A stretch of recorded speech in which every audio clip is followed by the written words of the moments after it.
my main interest is how do we open up the floodgates? There are about 30 million people who struggle with addiction at any given year in the US across all the addictions, right? Food, gambling, sex, drugs, alcohol. How do we get to the point where instead of 2 million people getting help every year or 2.5 million people, there's 25 million people getting help? That's my question.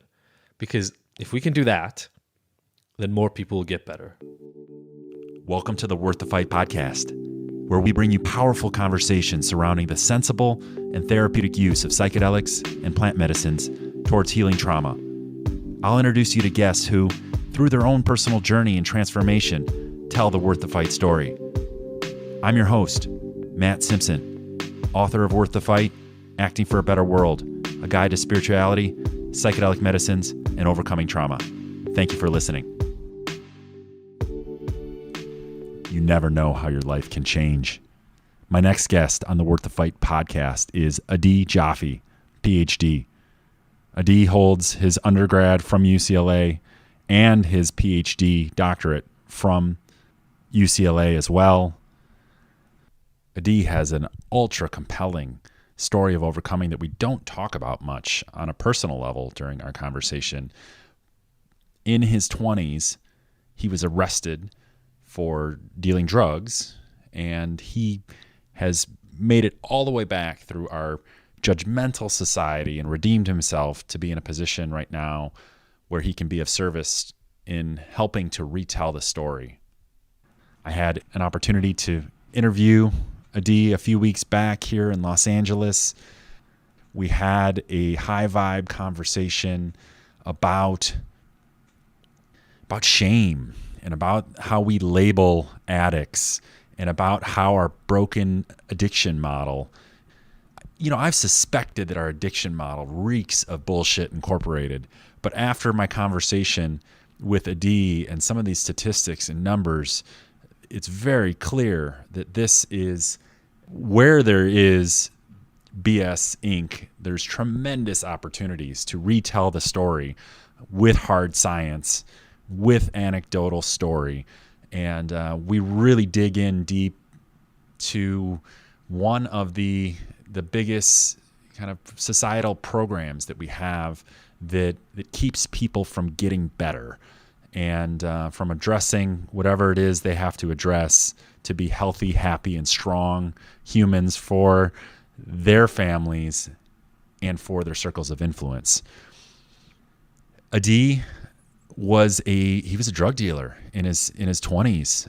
We didn't get into that as much, but he talks about that on his TEDTalk that you can find online about shame, and he's turned his life around and now is doing incredible work in helping to retell the story. I can't wait to share this with y'all. This has been a conversation that's been rocking my world for the last few weeks. Without further ado, very long-winded introduction here. Without further ado, I give you Adi Jaffe, PhD. Adi, can you tell us a little bit about the addiction model and how your viewpoint is different from the standard model? Sure. I think when everybody thinks of addiction, and when I studied addiction at UCLA, everybody thinks of addiction as a chronic disease. More and more now, people are turning to calling it essentially a brain disease, which is a relatively new development in the grand scheme of things. For a while, it was just that addiction is disease. Now it's a chronic brain disease. And the idea is that there's something that happens to people once they cross over a threshold, either having used enough or having had enough things happen in their life. And once you cross over that threshold, you enter into this realm of being an addict, being somebody who's an alcoholic, being somebody who is now eternally afflicted with this condition we call addiction. And, when I was studying at UCLA in the psych department and studying neuroscience, the National Institute on Drug Abuse, the NIDA sort of model, which is this brain addiction disease model, was not just the prevalent model, but it was sort of represented as the only way to look at things. And so I was fully immersed in that version of things. I was studying how drugs impact the way the brain works in ways that make it more likely that people will continue their use, et cetera, and kind of create this baffling endpoint, right? Because all we really see is people's behavior. We don't really know why it's happening. And so these neuroscientific models and genetic models to try to explain why certain people become these crazy addicts and other people do not. So there are a lot of different ways of looking at addiction. I think we're currently in the biological age where it's primarily about your biology, your brain, and your genetics. If people are very advanced, they now understand that there are at least epigenetics involved in the process. But that's where we are right now.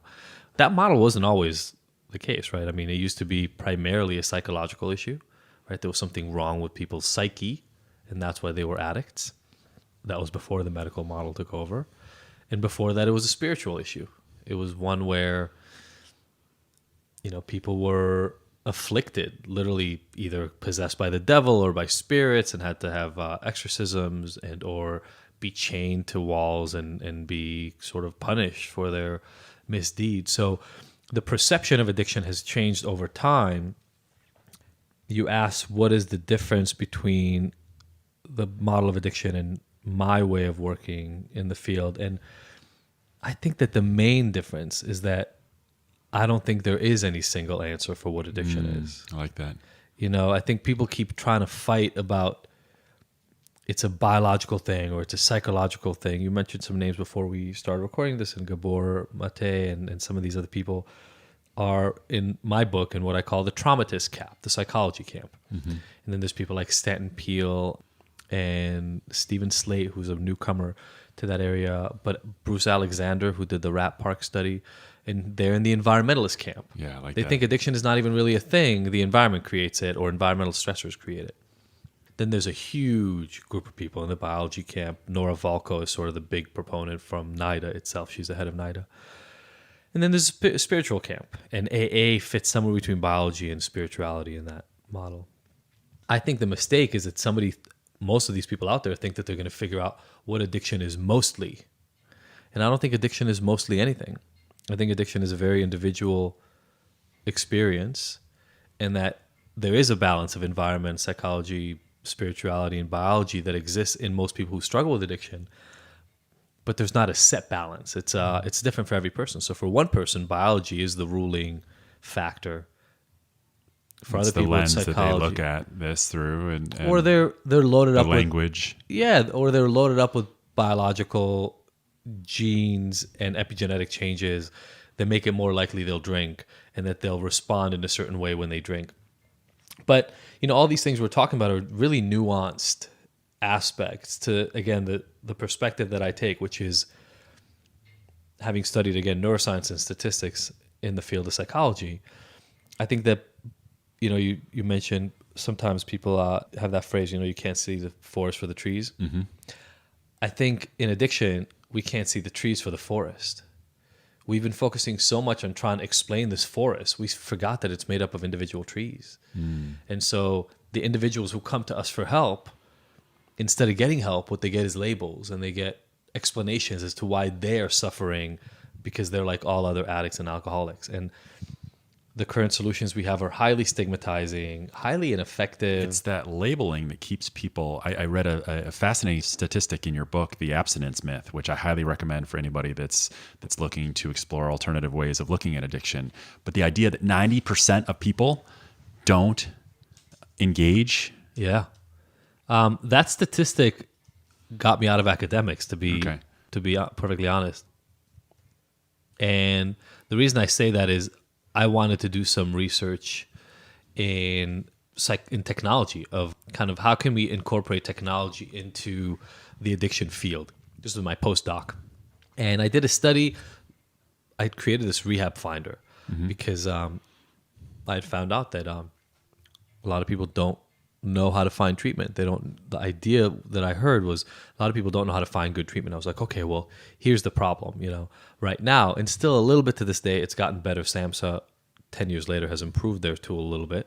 But the way that people were looking before was either through marketing from people who run rehabs, et cetera, and who would put advertising out there, or if SAMHSA, the Substance Abuse and Mental Health Service Administration, had a tool finder, like a rehab finder online. But you needed to know what kind of treatment you need, if it was inpatient, outpatient, partial hospitalization, residential, all those things. If you needed detox or not, if you needed co-occurring disorders or not. There was a lot of information you needed to have when you were looking for treatment there. Well, most people who go look for help, they don't know. I mean, that's like asking you a little bit, you have a pain in your neck, and when I ask you, I don't just ask you what kind of specialist you need, but you need to answer what subspecializations they have and how long they've worked with specific problems or what medications they like using versus not. You don't know the answer. That's why you're going to the expert. Mm-hmm. So the tool that they had at the time was just really not useful. So I was trying to create a better tool. And then when I wanted to do a study on it, I decided to replicate some stuff from the 80s that people have done on barriers to treatment entry. And when I looked at that is when I realized, oh my God, like 85 to 90% of people who need help for addiction don't even get help. It's almost like, who cares what do we do with them in treatment? None of them are going to treatment. Yeah. So when I realized that fact was true, I went, hold on. Our main goal right now should not be to make treatment better. Let's say treatment is not great. Let's say current stats, the highest rate of success that you see are 30%, the lowest are like 5%. So let's say our current treatment is 5 to 30% effective. If we make it 50% effective, we create another 20% improvement. But there's so few people coming into treatment, it barely helps anybody. Like, it doesn't even matter. You're getting to the root.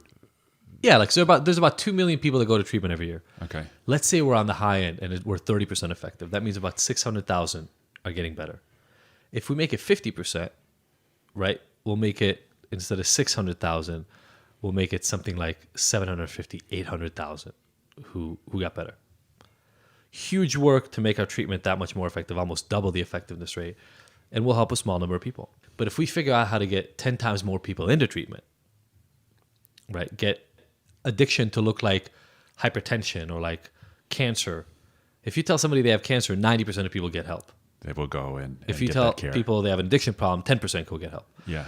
If we can flip that equation and help 8, 9 times as many people, even if treatment is equally as effective, we'll help 9 to 10 times as many people. And so that was a huge revelation for me. And so what I really started looking at is, why are people not going in? And that became the reason I left academics and said, I don't even want to work on better treatments. I want to work on getting more people to get help. Social aspects, the shame. You speak a lot about that. You have a wonderful TED Talk that shines light on this issue. And what you had said earlier, so much to unpack. And thank you again for sharing. But the idea that once you cross that chasm of addiction and you seek help in that process in our society right now, in seeking help, you're also going to be stigmatized and you're going to be getting a label attached to that. And that's what is keeping the 90% of people from saying, you know what, screw that. I'm going to just tough it out, because they don't look at things. And I know from someone who struggled with addiction, and the idea that it was binary, it was 0 or 1, black or white, I'm an addict or I'm not an addict. There's no space, there's no gray area in between, is what kept me stuck in self-abuse. You know what is great about hearing that is, so I catch a lot of flack for my opinions on Facebook in particular. And somebody the other day said, hey, nobody forces anybody to call themselves an alcoholic and an addict. I said, that's a bold-faced lie. That's just not true. My personal example is that the moment I walked into rehab, and I walked into rehab because I got arrested and my lawyer recommended that I do it, and I wanted to stay out of prison, so I went to rehab. And the moment I walked in, they put me in a circle and they asked me, why am I here? And I started giving them normal people explanations. I got arrested and my lawyer recommended I go to rehab, or I'm going to be in deep trouble. No, that's not why you're here. I've tried to quit meth on my own and I couldn't do it, so I need help. That's not why you're here. My parents, they were really talking about how terrible things had gotten and I need to quit. No, that's not why you're here. Eventually, after what felt like 45 minutes, but was probably 10 minutes, they told me, you're here because you're an addict. They gave me the answer. And then later that day, we went to an AA meeting. And there, before I could speak, and you were supposed to share, before I could speak, I was supposed to say my name and say I'm an alcoholic. And if I didn't do that, if I forgot to say my name, to say, who are you? And if I forgot to say I'm an alcoholic, to say, what are you? So this notion that we don't make anybody call themselves an alcoholic is actually completely false, and it's just a lie. Sure, we don't make them do anything. If you don't want to participate and you want to stick out like a sore thumb, you don't have to do it. But that's social pressure. That's why we do 90% of the things we do is because of social pressure. So we 100% make people call themselves alcoholics and addicts. What we don't understand, or maybe that's why we do it in those arenas, is the moment somebody identifies that way, they take a lot of other beliefs and understandings of who they are the moment that label comes on. Like, we all have an image of an alcoholic, and an alcoholic is that guy on the side of the road, kind of disheveled. Maybe they're homeless, maybe they're not, but they haven't showered in a little while. They're carrying a paper bag. They've got a beard. Their hair's all messed up. They're dirty. They smell bad. They haven't had a job in 6 years. When you say the word, I'm an alcoholic, in a split second, you take on a lot of those meanings and you start believing that you're unmotivated, you're a liar, you're useless, you can't hold a job. And our current visualization, our current representation of that condition is that you'll never leave it. So, of course, nobody wants to take that on. Like, who wants to become that guy? Nobody does. And so, once you start digging into why people aren't getting help and why they're not running for assistance, you realize that it's the system we created. The system we created makes it so that nobody wants to walk into the rooms. No one wants to be open and vulnerable and to share that they're hurting. That was a big takeaway from reading your book, is the underlying emotions that people are coming in with thinking they have addiction issues, and you're addressing many emotional challenges that they have. Always. And I take a contrarian view of addiction, and I believe that all of our addictions are merely unprocessed emotions at root. And when we process the emotion, that the addictive impulses fall to the wayside. But processing emotions in our fast go world it's fucking tough. Yeah. And it's dirty, and it can be messy, and it can be challenging. But I believe it's the work. Yeah. Look, it's funny. I stay away from saying that anything is always something. What do I mean? Like, there are people out there for whom addiction, it might not be about emotional processing, right? There are people who got put on opiates because of a medical procedure, and they took them as prescribed, and then 6 years later, 3 years later, a year and a half later, the condition was gone. Like, maybe they no longer had cancer, but they had been taking huge doses of morphine, and they try to stop, and it causes severe discomfort and pain, and so they keep doing it. Now, is there emotional processing with the fact that they now all of a sudden realize that they can't stop, and there's shame around that? Sure. Now they might have to start lying because they're not feeling the pain anymore, but they feel uncomfortable when they stop taking the medication. So they keep taking the medication because it makes them feel better, and they get caught in the cycle of lying and obfuscating. Oftentimes they get cut off by their physician at some point. Now they go black market. And that's the 193 people that are dying per day to the opioid crisis. Yeah, and so there are people for whom addiction is driven by different forces, in my way of looking at things. But processing discomfort, processing emotions, processing leftover gunk and glue and dirt that's been hiding for years or decades, oftentimes, from The early years, yeah. but the behavioral childhoods, issues and yeah. challenges and attachment problems with parenting and things of that nature is incredibly common. I would say upwards of 80%, close to 90 and above of the people that I see have skeletons in the closet, have things that they haven't been able to be public about, they haven't been able to process. If they have processed, have caused them incredible shame. So what I talk about in the book is oftentimes people come for the behavioral symptom. I need to stop drinking, or I need to slow down my drinking. I need to stop watching porn. I need to not cheat on my wife. I need to stop eating so much sugar and fat. I need to stop smoking weed or doing lines of blow. Like, that's what they come for. And what I always say to them is, okay, well, what is it giving you? Right? Because you're doing it because it's giving you something. And if I can help them understand what the behavior is medicine for, then we can go after the root cause. And then if we go after the root cause, then oftentimes they find they don't need as much medicine. It's a pretty simple process. Like when I explain it to anybody who is not indoctrinated into AA and the 12-step world, they go, obviously, that's the way you would do it. But it's not the way we currently do it. The way we currently do it is we sit and, well, Dance around the surface with the symptoms. quit. You got to quit. Yeah. You can't drink anymore. And they go, okay. And then they try and they stop for 2 or 3 days, which is incredible because their life sucks and nothing else has changed in their life, right? It's still as terrible as it was the day before they stopped drinking, but now they have no tools. So, my view is really that we need to put no barriers on the road to people's recovery. That's why I have the book. The book is, and I know you have your book as well. It's like the more approaches people get to read about and understand, the more options they will understand they have for getting better. So the book is like $8 or something, right? That's the cheapest way.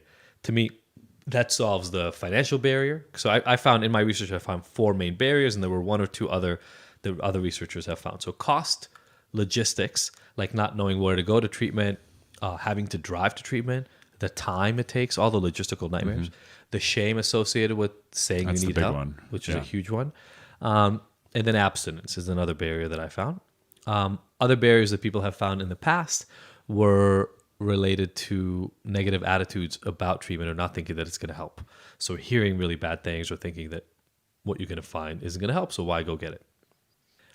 I think we should eliminate all the barriers. We should do the best that we can. So, if somebody doesn't have money, expose them to all the books, expose them to all the ideas, expose them to all the options that they can have. And AA, by the way, is one of those things. It's free. It's all over the place. If AA helps you, by all means, Then go get for it. Yeah.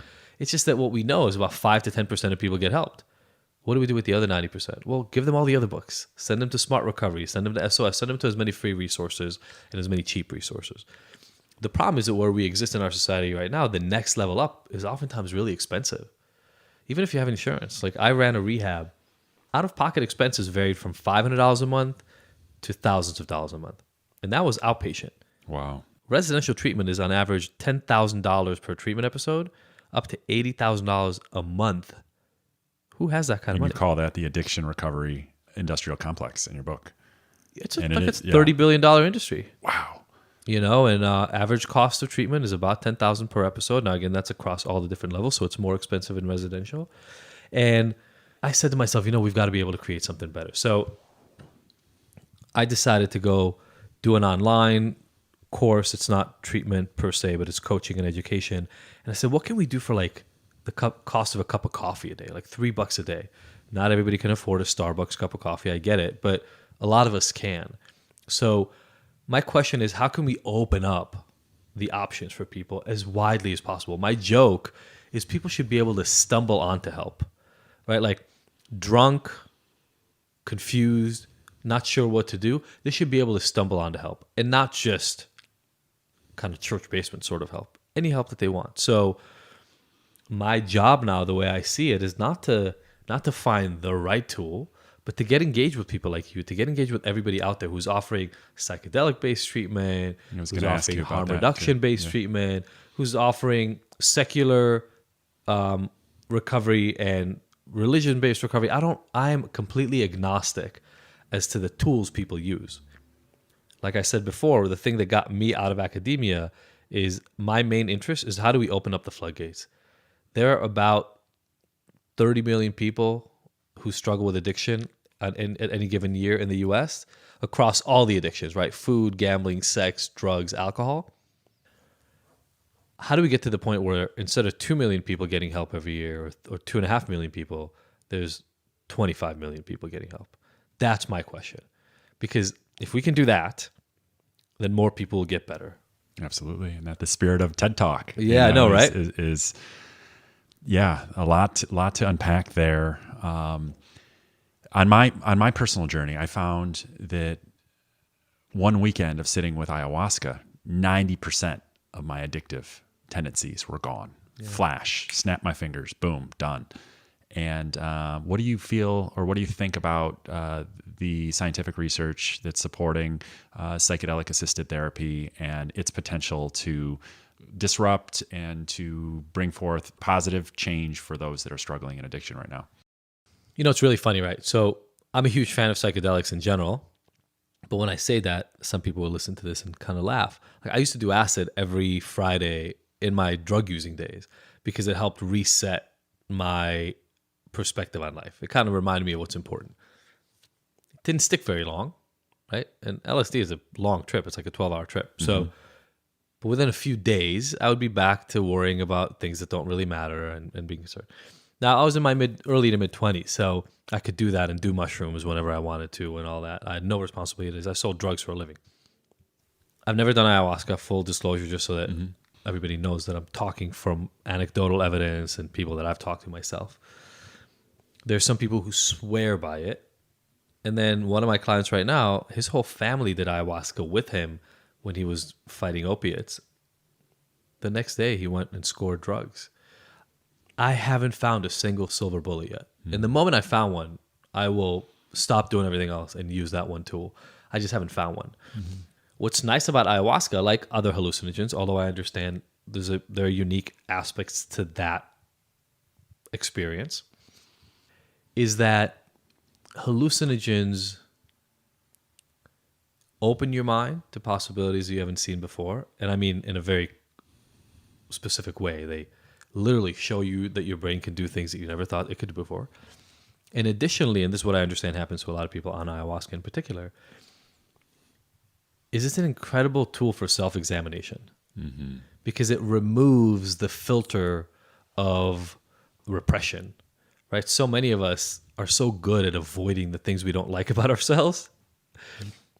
We drink when they come up, or we go play sports when they come up, or we just got really incredibly good at literally pushing the thought into some basement level of our consciousness so we're not fully aware of them. In a deep enough hallucinogenic experience, that door gets flung wide open. And then you're sort of left there dealing with yourself. There's a huge value in that for all of us. Whether you struggle with addiction or not, there's a huge value in understanding elements of yourself you've been hiding from. Sometimes that's enough, sometimes it's not. You mentioned that it helped 90% of your struggles, which is amazing. For some people, it helps with 30% of theirs. I'll go back to the thing I said before, which is I think we should put all the tools on the table. Agreed. And people should just be able to say, you know what? This one seems like it helps. CBT seems like it'll really help me. Full spectrum medicine, wide array of medicine and different strategies I would advocate for as well. Yeah, I mean, I say it like this. My wife and I just went on vacation with our family, and it was an all-inclusive resort, which we've never done before as a family. It was a Club Med, and it had 3 restaurants on the premises. Really great restaurants, amazing food. The buffet was ridiculous. I couldn't fathom going anywhere for a week and having to walk into the restaurant and saying, hey, the world's best steak again. And you go, oh my God, that's so great. And first day you love it because it's the world's best steak. Second day, it's still amazing. Third day, you're like, I really like steak, but damn, this is the 3rd day we've had the steak for breakfast, lunch, and dinner. Like, what are we going to have next? Feeling a little sluggish. 4th day, you're like, I think I'm going to fast today. 5th day, you're looking for the exits, right? You're just looking to run. You know, and I can't have the world's best steak 3 times a day again. I think people need not just choice, but need variety because we're all individuals, right? This is the problem. You talked about the binary addict, normal person thing again. One of the biggest problems with thinking of ourselves as addicts versus normal people is, first of all, we believe there's normal people. That's the first problem with it. That's a good point. Secondly, we start believing that all addicts are the same because they all have the same label. They're all called addicts. Well, it's the same thing that, why we don't use racial epithets for people. It's the idea is once you start believing that all those people are a certain, like all black people are something unique to black, you lose the magic of there is no black people. There are millions of them and they are all different. And there's no white people. There are millions of them and they're all different. It's like the same exact thing happened with addicts. What we need to understand is humanity exists on a spectrum. There are no normal people. For anybody listening to this right now and not knowing that already, just make that really clear. All normal is some average aggregate that we've created of everybody. It's a mental construct, yeah. It does not exist. There might be one person out there or two people out there who fit your vision of what normal is. That's probably also because you don't know what's going on inside their brain very well, right? So once you think that there are normal people and addicts or alcoholics or whatever stupid label you decide to put on that, what ends up happening at the same time is you start believing that those groups are the same and that the same processes, the same tools, the same ways of living will appeal to people in group A and group B. And those are all false. So how do we create a menu? So that's just like in a restaurant. You can go to an Italian restaurant and pick what kind of pasta do you want with what sauce and what meat or lack of meat or vegetables. Like, there's a beauty in having choice. And we understand it in every other area of life. And yet somehow when it comes to addiction, and in some ways mental health as well, more generally, we've landed on this explanation where it's like, no. We're all gonna figure out the right way to treat addiction. And then once we do, it'll be solved forever. It's not true. It's never gonna be true. We need to let go of that myth, that illusion, that fantasy, and start dealing with what's in front of us. That's powerful. And there's, I'm in full agreement. The full spectrum medicine, full spectrum strategy, taking a scientific approach. If something works, do more of that. If it doesn't work, stop and try something else. Yeah, absolutely. The scientific approach is also interesting. Again, I studied behavioral neuroscience and statistics, and I just talked about this a few days ago, but the thing about statistics is that the job of a statistician, the job of statistical tools, is to remove error in order to find patterns in groups of people. Another word for error is personal variability. There's a lot of importance in there, right? So there are things that are common to all people who struggle with alcohol use disorders. That's not false. There are things. If you take all people who struggle with alcohol issues, alcoholics, call them whatever you want, and you put them all in a group, you will find commonalities. But that doesn't mean that that's what defines those people, right? And that's where we've left. Because if you look at studies on brain imaging, they will show you groups of people who are cocaine addicts and groups of people who have never used cocaine. They will show you that there are dopamine differences in very unique, specific areas of the brain that are consistent. We don't know what those differences were before use. We don't know across the group of people how many people have those differences versus not. They're patterns. And so, again, we get caught, right? This is the forest, trees, forest kind of problem. If we want to do a good job explaining most things in life, we have to be able to see both. And that's not easy. But, if you're trying to fix a problem like world hunger or addiction and the deaths that we see from that and the shortening of lives or corruption or any of those things, you're going to need to have a micro and a macro lens. And I feel like in addiction, we've gone macro far too long. And it's time for us to bridge that gap. And, if we're going back to that binary explanation, to understand that the only utility of those labels is in very broad brushstrokes. There is no line, no imaginary magical threshold that you cross at which you become an quote unquote alcoholic. It doesn't exist. There is no line. Nobody's been able to find it. DSM criteria doesn't identify a line like that. It gives you 11 criteria. And if you have 6 or more of them, then you're magically on this line, but it can be any 6, which means there are tens of thousands of different variations of people with alcohol problems. Mm-hmm. And that, what I affectionately call in my book, Worth the Fight, this addiction model is a bullshit incorporated limiting belief program that I think that, you had mentioned doing this work on the systematic, on the macro level, and addressing the underlying issues that are keeping people on the sidelines from engaging the help that they need.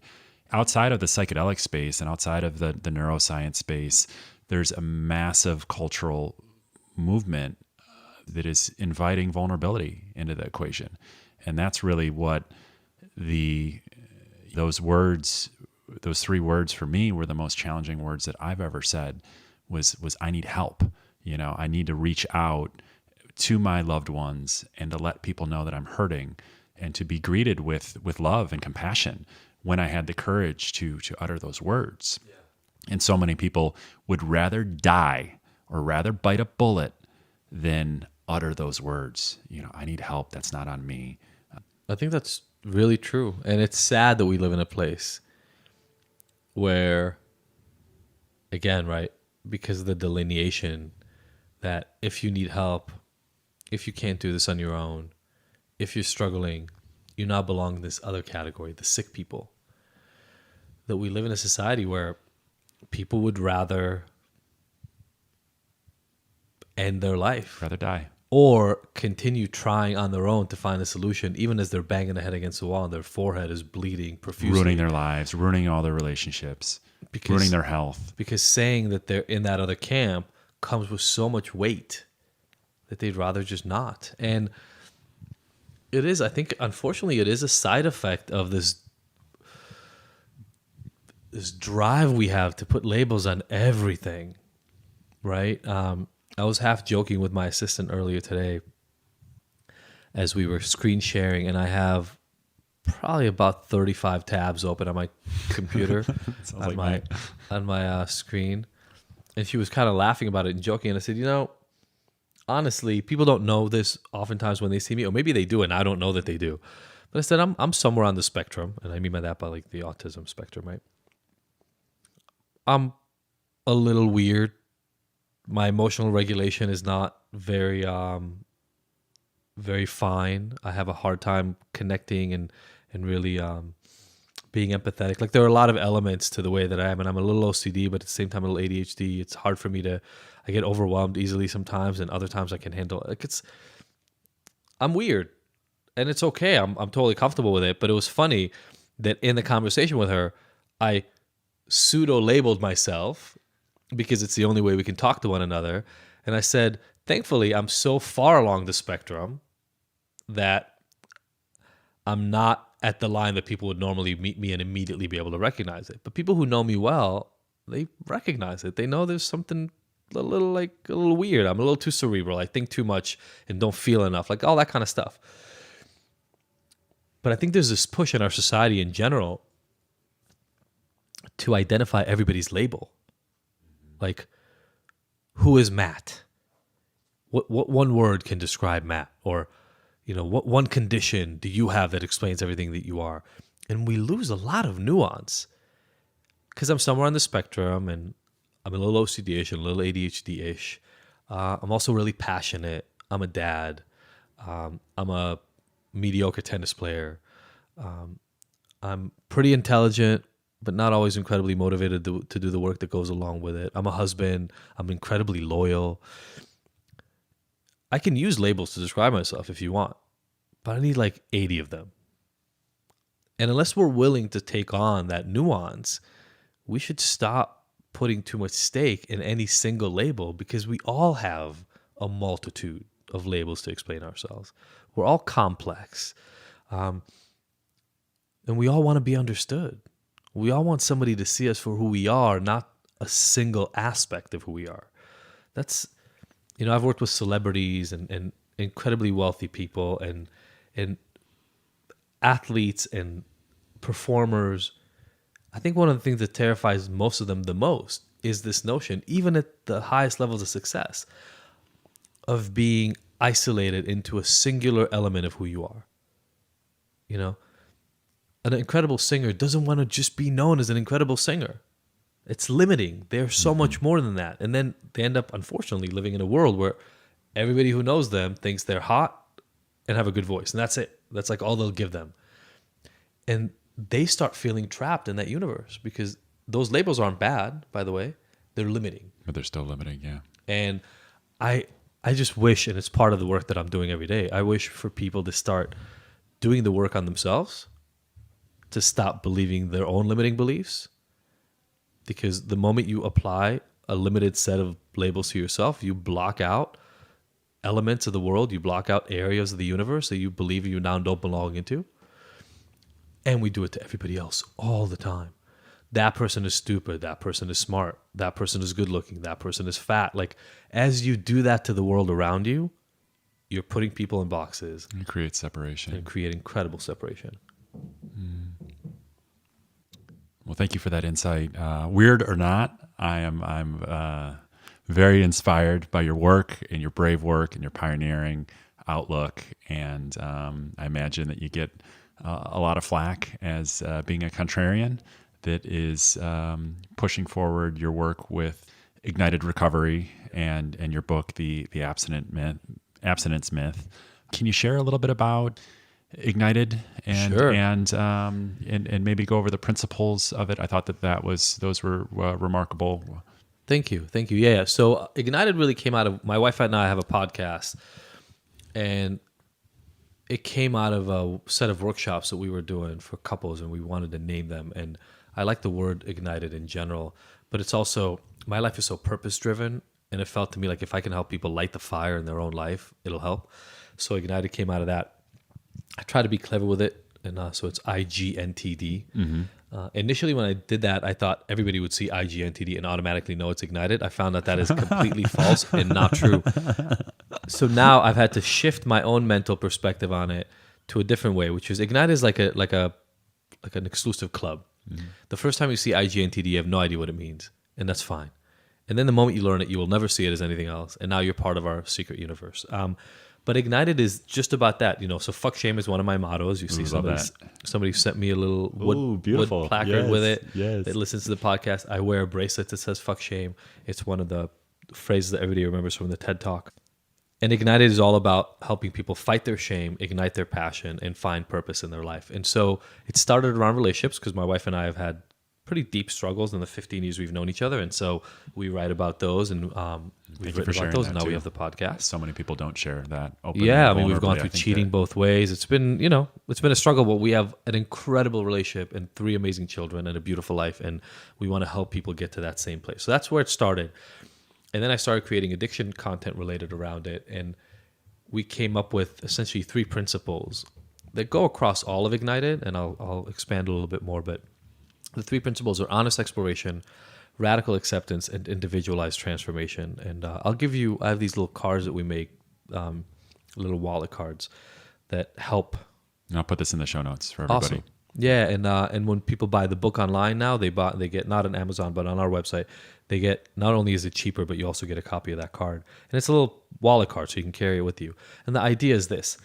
Oftentimes we walk through the world and we struggle. The first step is we have to understand why. Why are we struggling? Honest exploration is just about that. It's about curiosity. Hey, what is this feeling? Why am I having it? Where am I feeling it? Is it in my stomach, in my chest, in my legs, in my head? Where have I felt this before? When was the first time I remember feeling it this way? Really curiosity-based, honest exploration. A lot of people don't do that. They try to fix right away. I'm feeling anxious. How do I feel less anxious? Well, hold on for a second. Sit with it for a minute. Understand it better. Take a couple conscious breaths. Now, a lot of people, even if they get out through honest exploration, now they want to go fix it. I say, hold on. We got one step before, and that is radical acceptance. And the reason radical acceptance exists is, I always say to people, you can't fix what you can't face.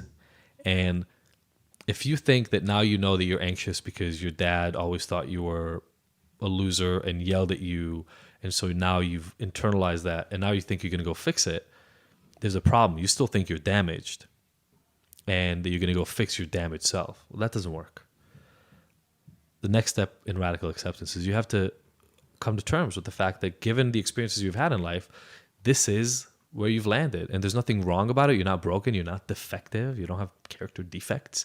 You have things you'd like to change, and that's okay. You've done your best up to now, and we can move forward. So that's radical acceptance. And then comes the fun part, is the individualized transformation.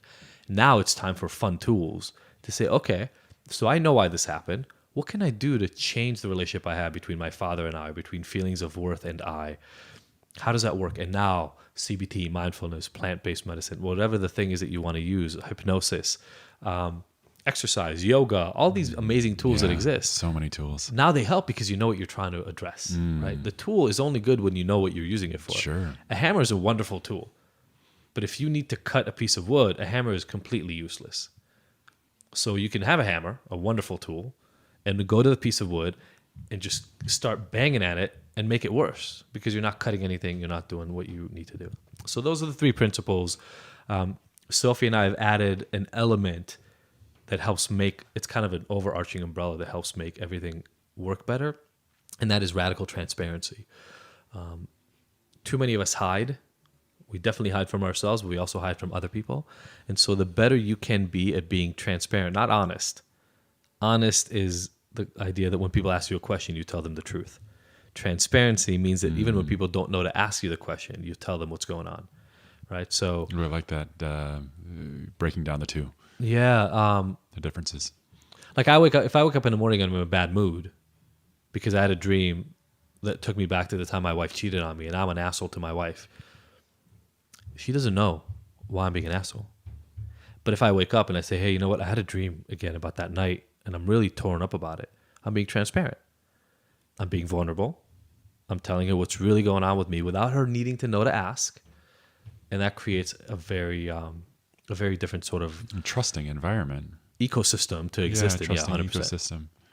And trust underlies connection, or the connection that our heart and soul craves, and that is so cut off to the world that we are in right now. And I think that we have similar missions and outlooks, and the idea of opening the floodgates and shifting the high level paradigms of looking at these beliefs and calling a spade, calling bullshit where it is, and is definitely something that resonates with me as well. And I think that your work is certainly a great narrative in retelling this overall story about what is possible. As I think one of the biggest things that gets people tied up is this fear of getting help, this fear of being open, this fear of being transparent, this fear of being vulnerable. And to know that there's interventions and that we can get back on track, and that there isn't that either you're an addict or you're not. There is a wonderful nuance between the lines, and I think that's where the beauty of life is between the lines. And so thank you so much for your work and sharing and leading. Where can people find you? I think one of the easiest things that I realized, that's why we set up this website, is adjaffe.com. Okay. We set that up literally just for this purpose when people ask the question. And in it, there are elements about the addiction work, the course, the podcast, all that kind of stuff. If you remember how to spell Ignited, then ignited.com is another place. IGNTD.com has a lot of information, not just about what I do, but what I do with my wife and all those things. And I'm everywhere. So Dr. Adi Jaffe, at Dr. Adi Jaffe on Twitter, on Facebook, on Instagram, and I think also on LinkedIn. It's all the same handle. Okay. We were able to do that, which is nice. Wonderful, yeah. To combine everything. So just at Dr. Adi Jaffe. And any parting words? Parting words? Yeah, I mean, the reason I do these is always because there's potentially one person who will hear it and shift the way they think about what they're struggling with right now and decide to take action where they didn't before. Or a family member of somebody who's struggling who will finally change the way they see the problem so that they change the way they treat their loved one, which will then help them in turn. I think more than anything else, what I like everybody to understand at the end of this is this. No matter what you're struggling with, no matter how badly it's gotten, no matter what the consequences have been up to now, and no matter how far off the path you feel like you are, there's help out there. If you completely hate my version of it, that's totally fine. I don't need you to like my version of it. I need you to understand that there's help out there for you. And your job is not to make somebody else happy.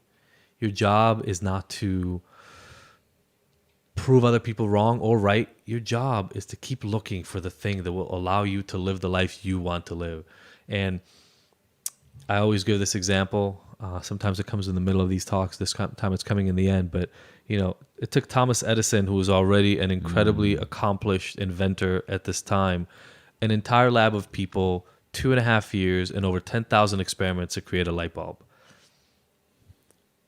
That was to create light, which we now all take for granted and was completely unfathomable at the time. What if it took you 5,000 experiments to save your life and give yourself a life that's worth living? Isn't that still okay? Like, nobody today bemoans the fact that it took Edison that many experiments. We celebrate the fact that he invented a workable light bulb. The same exact thing will be true for you. When you find the combination of things that works for you, it'll all be worth it. So you don't have to listen to naysayers. You don't have to listen to other people who tell you that they have the right way to do it. You just have to keep going. And eventually you will find the things that will work for you. I don't care how old you are. I don't care how many tries you've made. I promise the moment you discover them, it'll be worth it. Wonderful. Beautifully said. Thank you so much for your time again. I really appreciate thanks for coming this. Okay. Peace. I hope y'all enjoyed that conversation with Adi. It's got me super excited about what lies ahead for our human family as we're waking up to some of these realities and seeing things for what they truly are. I still have a few spaces left in the Worthy Fight Mastermind. It starts in December here, late December. I have a couple spaces left for my January online coaching program as well. What is the Worthy Fight Mastermind? It is a 2-month deep dive where we dig in and we expose our blockages, the obstacles that lie in our path for what they truly are, engaging the power of group flow and the power of the mastermind. This is an online group coaching that'll have one-on-one coaching as well. You can find more information about the Worthy Fight Mastermind at nltrans.org. Who's this for? Anybody looking to level up, to be the best versions of themselves, to get fit for service. Anybody that has an idea that they want to bring out into the world, perhaps starting a podcast, getting a business off the ground. Anybody that is earnestly seeking to bust up the habit that is keeping them from being the best versions of themselves. Coming together in the spirit of harmony to create positive habits, self-propelling habits that'll drive us forward into 2020 and beyond. If this is alive for you, please reach out. Much love, y'all. This has been Matt Simpson of the Worth the Fight podcast. Thank you so much for listening. You can learn more about our mission of hope and healing at worththefightbook.org. Please rate, review, and share this episode. Please help us expand our circle of influence and get these vital conversations out to our human family. Also, if you are in a financial position to support the show, you can help us push forward these conversations with monthly donations on Patreon. This podcast is a tremendous amount of work for me, and I have stellar guests in the queue. Please help if you can. Thank you for listening to this programming. Much love, y'all. Peace.